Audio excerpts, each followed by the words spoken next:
Today, we're talking pecans, farming, and the future of El Paso's water resources. If you count El Paso and Doña Ana counties together, this region of West Texas and southern New Mexico produces about a third of all U.S. grown pecans.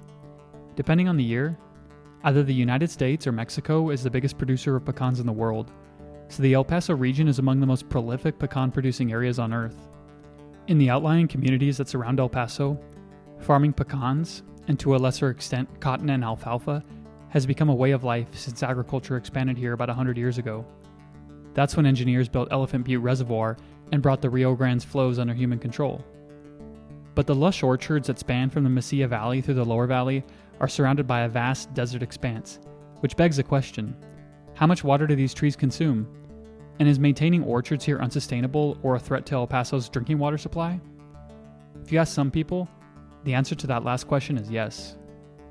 And I think it's time that we really sit down and consider what to do in the next several decades to help farmers convert to something different. That was Alex Mayer, a professor at the University of Texas El Paso who leads the Center for Environmental Resource Management.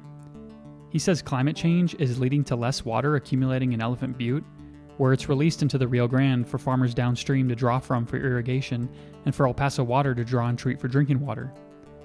Less river water means residents in El Paso and Ciudad Juarez, as well as farmers, rely more on the two groundwater aquifers in our region, the Mesilla Bolson and the Hueco Bolson, which Mayer says are being overpumped.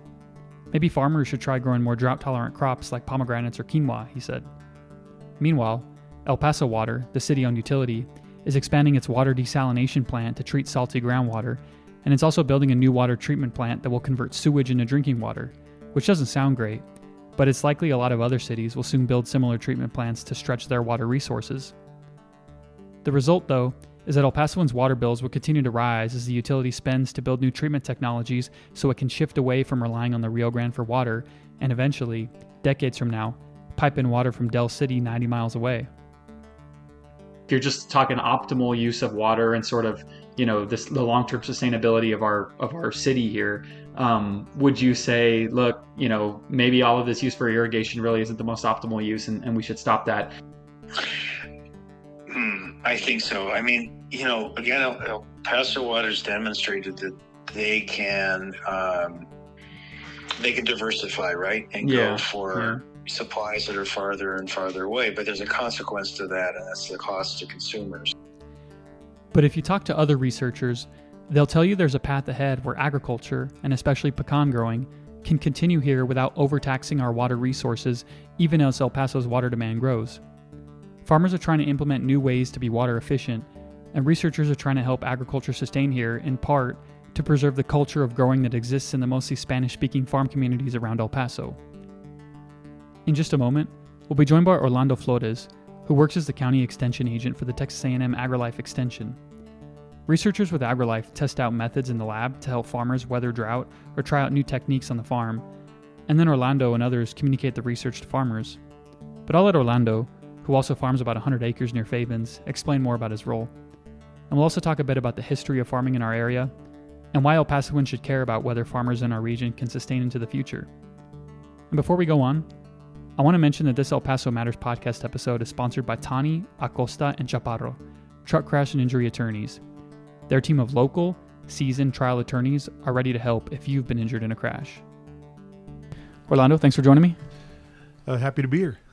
So can you just explain to us the role of the county extension agent and Texas A&M AgriLife Extension overall here in El Paso? Okay, so Texas A&M AgriLife Extension Service here in El Paso County is exactly that. It's the extension of the university to the people, in this case, farmers, because I work with farmers because I'm the county extension agent in agriculture. So that it's just that our role, we're educators. What we do is we do a lot of informal or non-formal education. In other words, we can teach under a tree basically if we need to. We need to reach farmers on the farm. As well as teaching in classroom settings and things like that. But yeah, that's just a little bit of what we do. But we are educators. We're considered teachers. Well, and y'all have the research center here, right? And so you kind of have some of the academics and researchers doing scientific studies and analysis, and then you sort of take the information they create and share that with farmers about maybe practices to change on their farm or to adopt.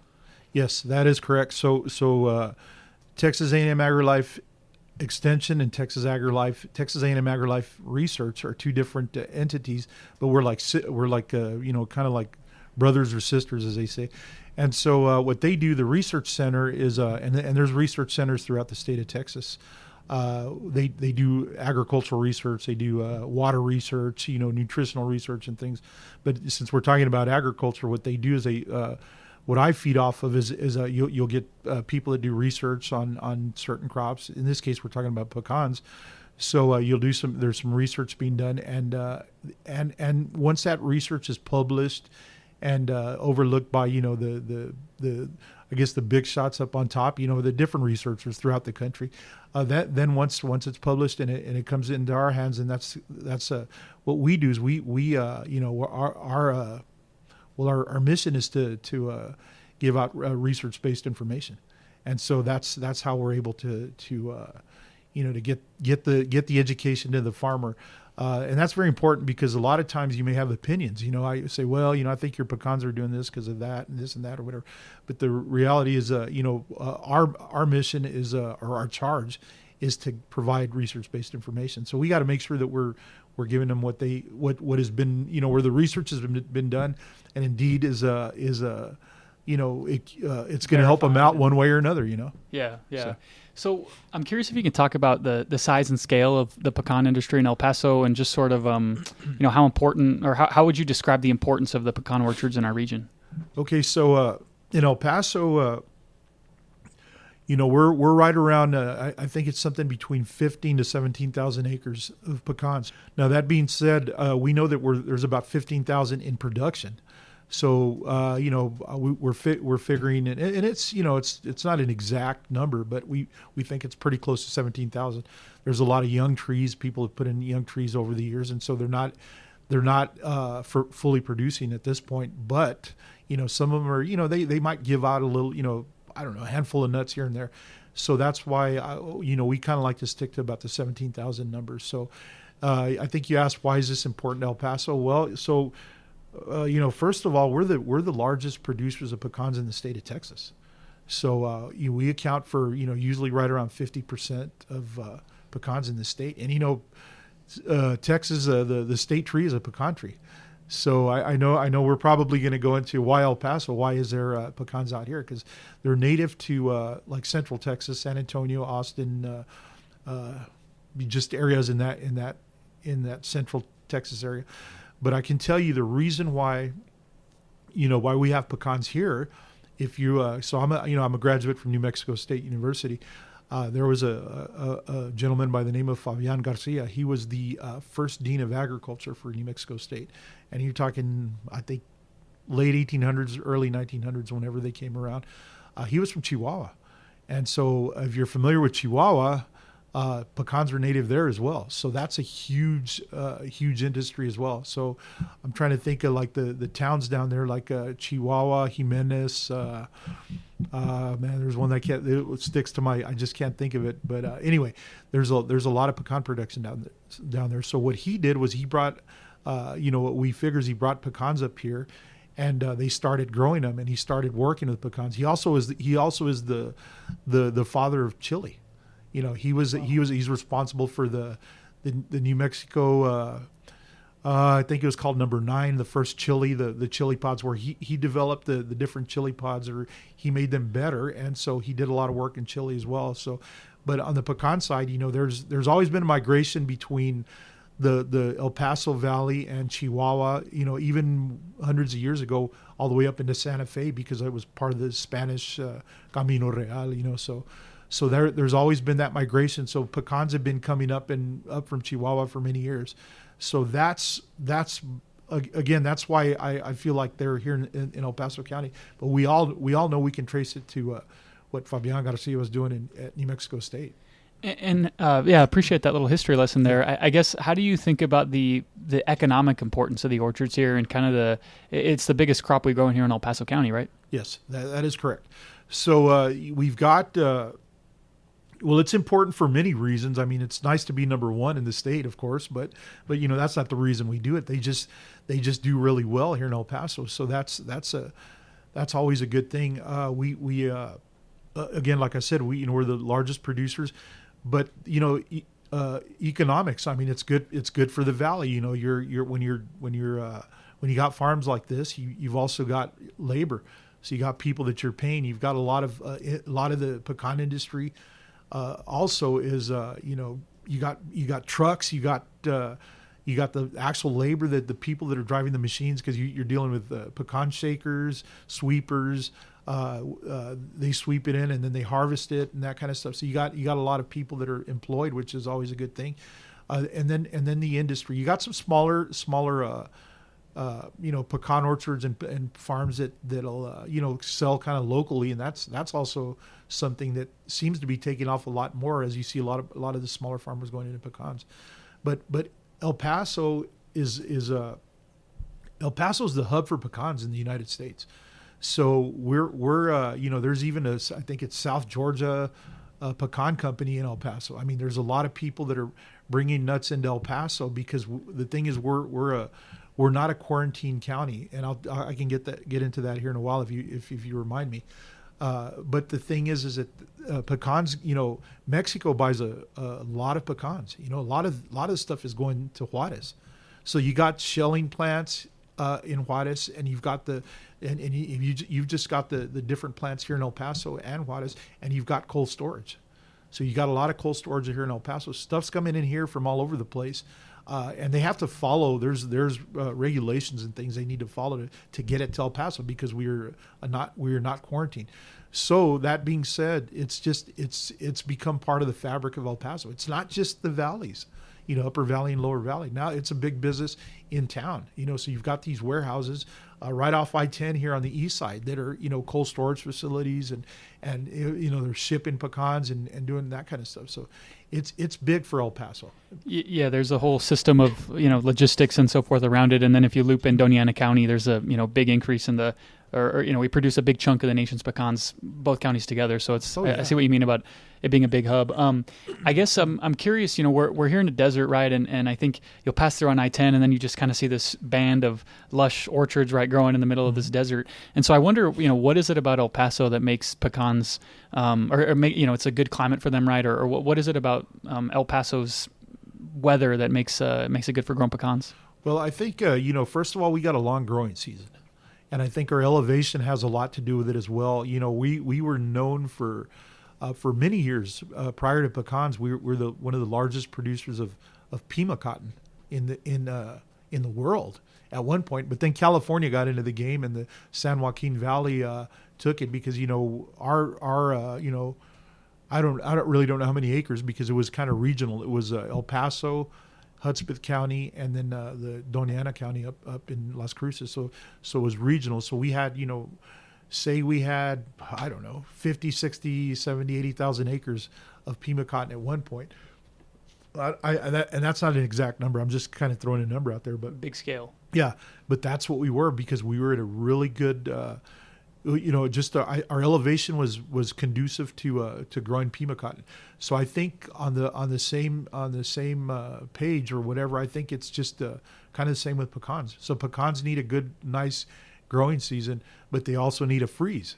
And so of course we get freezes here, so that's why they do so good here and up in Las Cruces and in the Mesilla Valley and southern New Mexico for that matter. I can tell you that between El Paso County and the Mesilla Valley or southern New Mexico, I would say we're if you were to put them together, we're probably the largest producers in the world. That's just it's a lot of acres and a lot of production. Production is actually very good here. Now I can go a little more technical.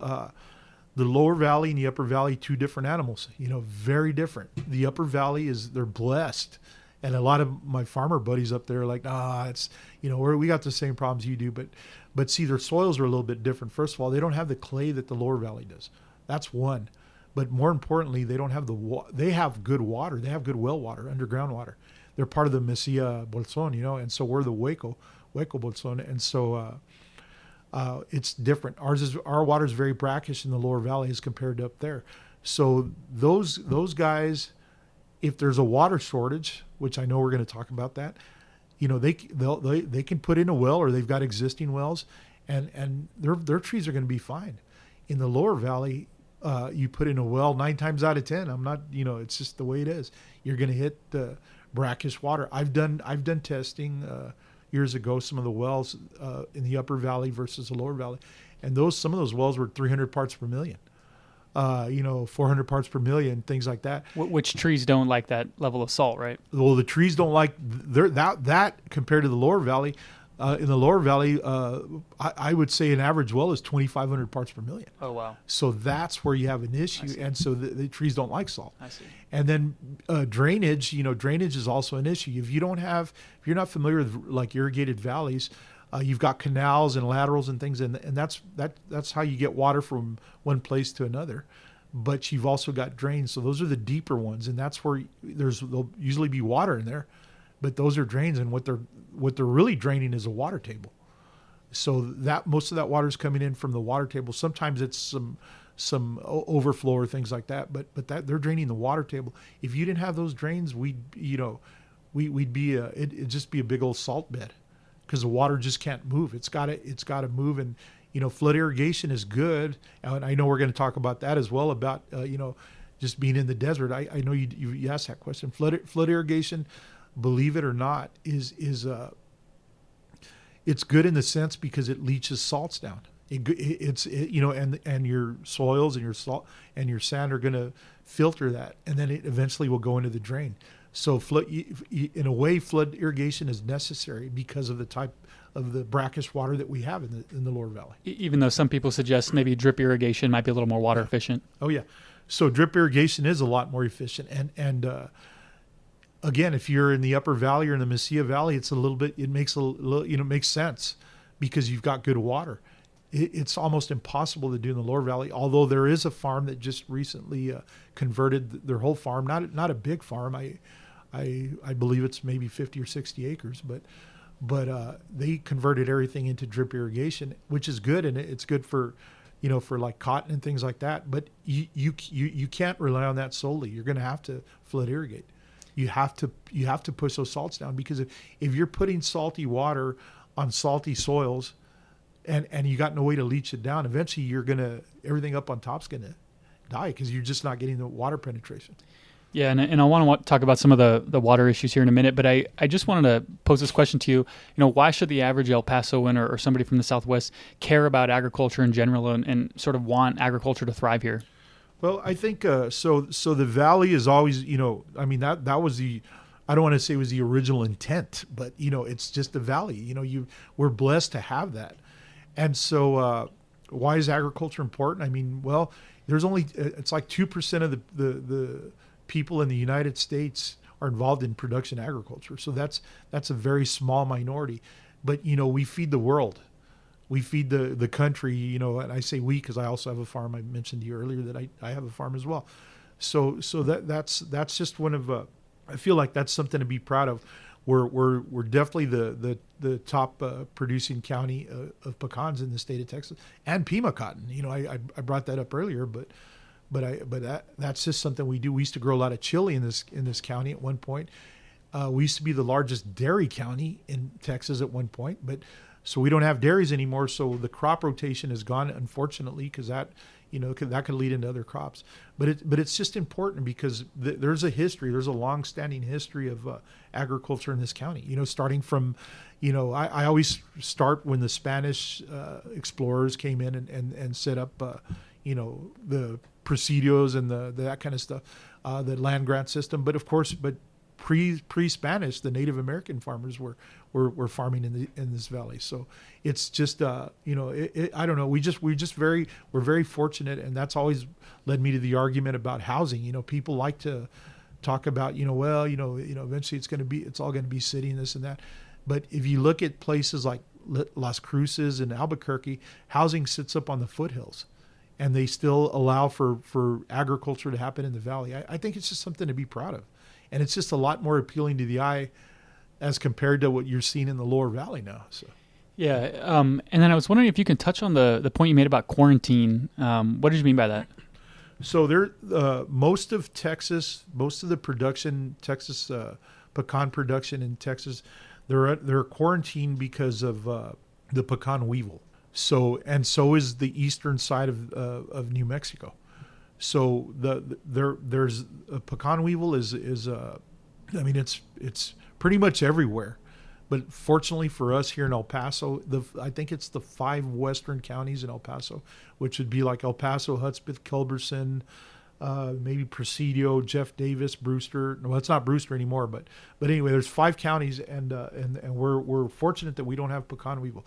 Now, pecan weevil is something that we do address, and we worry about, because it's something that could devastate pecan farming. As you know it, because what it does is it'll hollow out the nuts, and then once you get it, it's hard to get rid of. And so this thing spreads, well, we're in trouble. And so you're talking about, I've heard figures of like $200 per acre just to control it. So on top of all the expenses that a farmer has, when you talk about expenses, you're talking about diesel, you're talking about your equipment, your wear and tear, your labor, and you can go on and on and on. This is another $200 above that, so that would really small farmer, you can forget about it. You're going to be out of business. So, but that's something that we take pride in, and we've had some scares. I'm not going to lie. I mean, we've had some scares, and we thought that there was a possibility a few years ago that there might be. We're looking at some nuts, because the pecan weevil will leave a little like a BB hole in a pecan, but it's perfectly round. So you look at that, and then you look at there'll be pecans where birds will get in there, but of course it's not perfectly round. So there was a little scare there for a while, like, say, man, maybe we got this out here. But so we became very proactive, and we've got a program here in El Paso, and it's through Extension, but just it's farmer driven. And so we're monitoring. We're monitoring the orchards. We're monitoring the pecan cleaning plants in the lower valley, because we want to make sure that we don't get it. Yeah, that's interesting. The kind of pest control is an important part of your job too. Oh yeah. So, all right, I want to ask you about now the we're seeing a relatively short river season, right? In terms of water being delivered through the Rio Grande from Elephant Butte Reservoir up in New Mexico. Yeah. I think the river season started right at the beginning of June, and relatively short. I think the historical typical season, and you know this better than me, but it would be March to October, maybe something like that. Yeah. So we're talking, maybe a 3-month river season at most this year. And so I'm just curious, how does that affect growers, and, how do people like yourself help farmers get through a season like this? So, yeah, so you are correct. From like March to October, that was the norm, back in the day. And we were blessed to have 4 acre feet, per acre. So that always worked out really good. Unfortunately, that's just not the case anymore. Sometimes we'll have a good year. Like last year was a good water year, but we've gone right back into like severe drought status. So how does that affect farmers? Well, it's going to affect the bottom line once again, because if you don't have a well, you're going to have to put one in. That's for sure.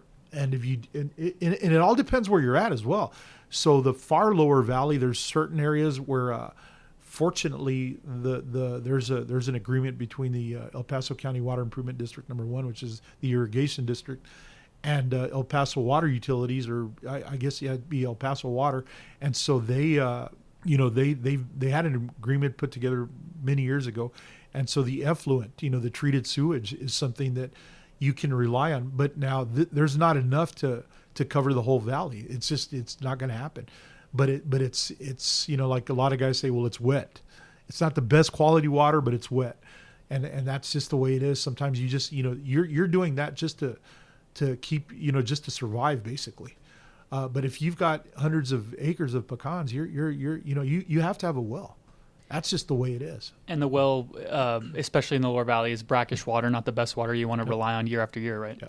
And that's exactly right. Yeah. So we're the lower valley is the lower valley is blessed in the sense, or part of the lower valley is blessed in the sense that they've got access to that effluent water, but they're not blessed in the sense that they have really brackish water as compared to the upper valley. So, and that's why, when people ask, well, what happened to all the chili production? They grow a lot of chili and vegetables and onions and things back in the day. And you'll still find it in the upper valley. But the reason why is because they can just flick the switch and get their well going and water vegetables and of course pecans in this case.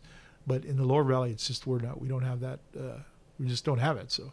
And there are costs associated with having a pump from a well, right? So if you don't get water from the river to sustain your crop, you got to invest some money in pumping, right? It's a lot of money. First of all, just to put in a well, so you got to drill. If you don't have an existing well, you've got to drill a well. You've got to make sure that that's a process because you put the pipe in. They got to blow it out. They got to put gravel in there. They got to do this. They got to do that. And then finally get some good water. Then you've got to get the gear head up on top of the well.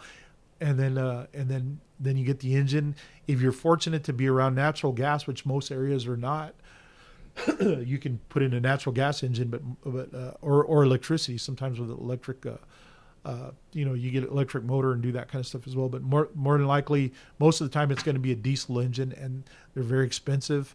But it's just something you have to do. So there's a large expense when it comes to that. Yeah, and I interviewed Shannon Ivey in the story that I wrote about this, pecan growing industry, and he said something kind of interesting to me. He's 45 years old, and he said that on his family's farm of several hundred acres in the Lower Valley, he had never seen a well used on the farm until he was about 20 or 21. Yeah. And so basically 70s, 80s, he said his dad pulled up the wells and they didn't need them, and there was plenty of river or water flowing through the river. And then at some point the drought began right in I guess the early 2000s or so, and so then they had to start relying on well water. And so it was interesting to me, there was a certain era where drawn from wells wasn't really a thing for farmers out here. Yeah. So the last time, they used there was wells used in the 70s, not to the extent or the extreme that we see today. The 50s. Now in the 50s there was a drought.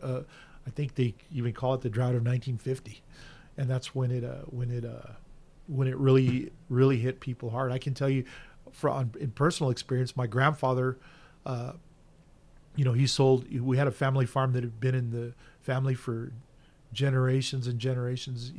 I was explaining to you earlier about, some of our families were very deep rooted into the 1700s, and so, but they had to sell the farm in 1950. Fortunately, they bought another farm in California, but it's still it's just one of those things. So the drought, that knocked out a lot of people, and I don't want to say the strong survive. It's just people that had some good cash flow coming in, because there's no way you could do it, especially when you kept hitting the salty water that they were getting in the lower valley. So that was really hard on the lower valley. Now the lower valley, of course, extends into Hudspeth County. And that valley today, just like Shannon Ivey was saying, 20 years ago or maybe even 25 years ago, that was beautiful. It was lush, Pima cotton, alfalfa, whatever. No pecans in Hudspeth County because they don't have the water rights that El Paso does. But it was beautiful. Now it looks like the moon. There's just nothing out there. Yeah, and so I wonder if you can touch a little bit about the AgriLife Extension's role here. And I mean, we're talking about, all right, so farmers say, in recent decades have had to rely more on wells, right, and maybe they're saltier water. And so then I know there are related issues where if you water consistently with salt, the ground gets this kind of crust on top, the water can't permeate the roots. And so there are these issues that come from less river water and having to rely more on groundwater. But that's kind of where the research center plays a role. Hey, how can we try to mitigate the saltier water and sort of allow the maybe increase the permeability of the soil or increase, the whatever it may be to try to allow farmers to sustain with saltier water, right? And I think, one example I looked at was cover crops, right? And farmers kind of letting their orchards grow a little bit more wild than maybe in the past. And so I just wonder kind of the role you play there, right? Where we face this problem, what do the researchers say? And then you sort of take that knowledge out to the farmers and try to maybe shift the practices in the field, right? Yeah. So there, that is cover crops is definitely we know that it keeps the soil cool and things like that. There's just a lot of I always say we revert to practices that were done 100 years ago. So the people there's just different ways of doing things, and the laws change and all that kind of stuff. But I know like cover crops is going to keep it cooler. So that being said, you've got a lot. In other words, if you're watering every 21 days, maybe you could water every 24 days. It's just something like that. But it increases the water efficiency. It does, and you're not getting the evaporation that you would normally.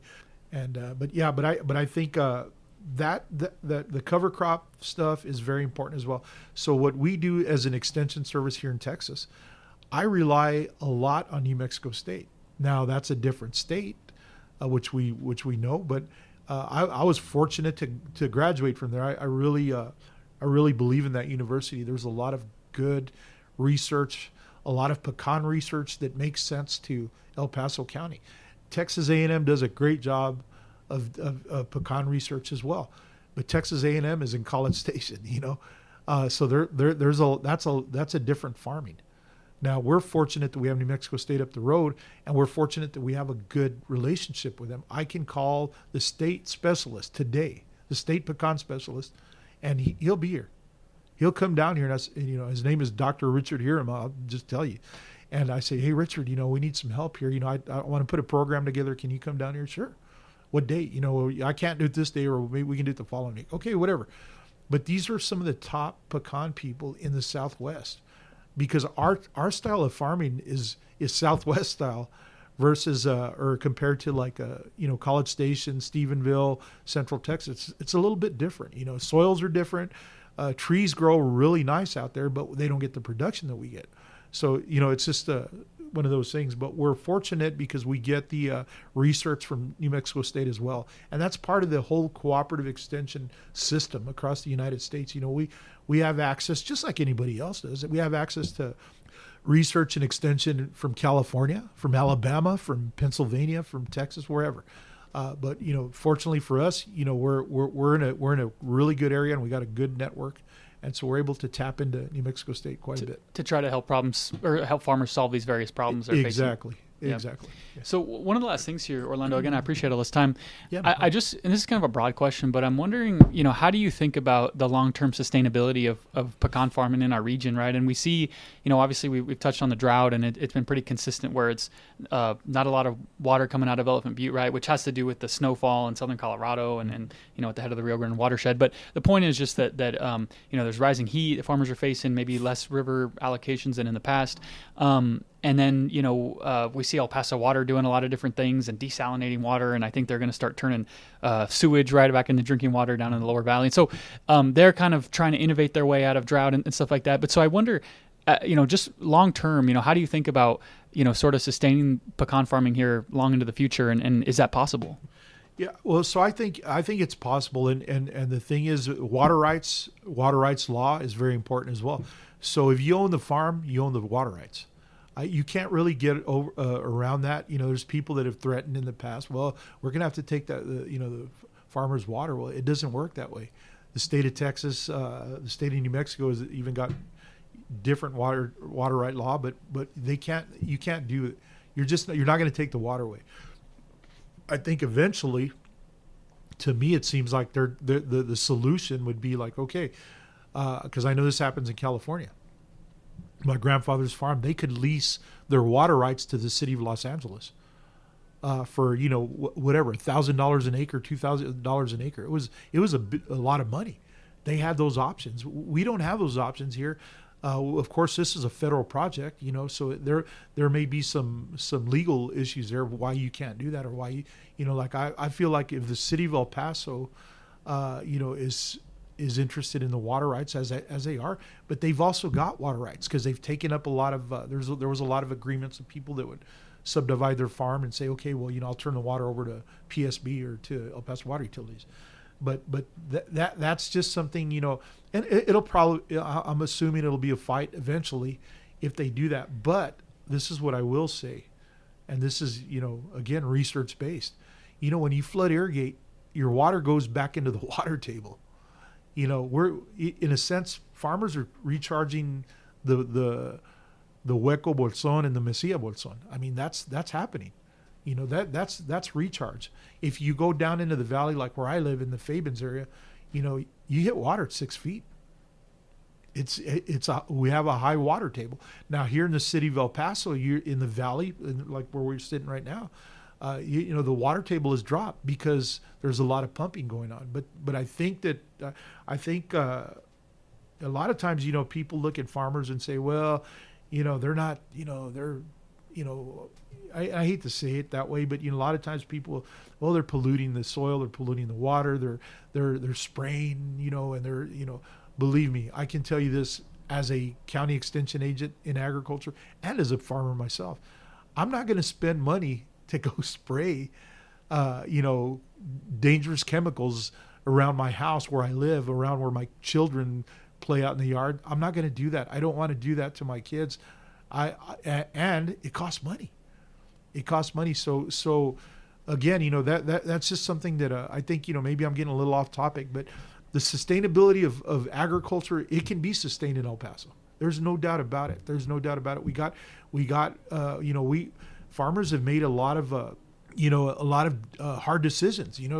I'm sure everybody'd like to have pecans, but you can't put them all in there. Some farmers have thousands and thousands of acres, but it's just you have to be prepared for anything. And so I think, but it definitely can be sustained in this county. I think it's just education, on both sides. I mean, farmers understand that they got to save water as well, because they can't stay in business, and they don't want to put that well water on their crops unless absolutely necessary, so that kind of stuff. So I think it's just an education, understanding both sides, the urban and the rural sector of this county. And a lot of times too is taking pride in what we have. I think people, you can't make this a fight between the urban and the rural people in this county. You take pride in the fact that we do have pecans, and that we're the largest producers, and that you celebrate that kind of stuff. And I think that's very important. But again, it's just going back to people got to talk and don't blow your top and, oh my God, they're stealing our water, because I've heard farmers say that, the city, they're going to take all our water and this and that, and that's not true. There's just ways to get around these kinds of things. And so I think just communication and education is going to solve that problem, hopefully. For sure. Well, we'll go ahead and wrap up there, Orlando. I've already taken up more time than I wanted to, but sure appreciate you taking some time to chat with me and talk agriculture. It's really interesting. Well, thank you. I really appreciate you coming down and talking to me.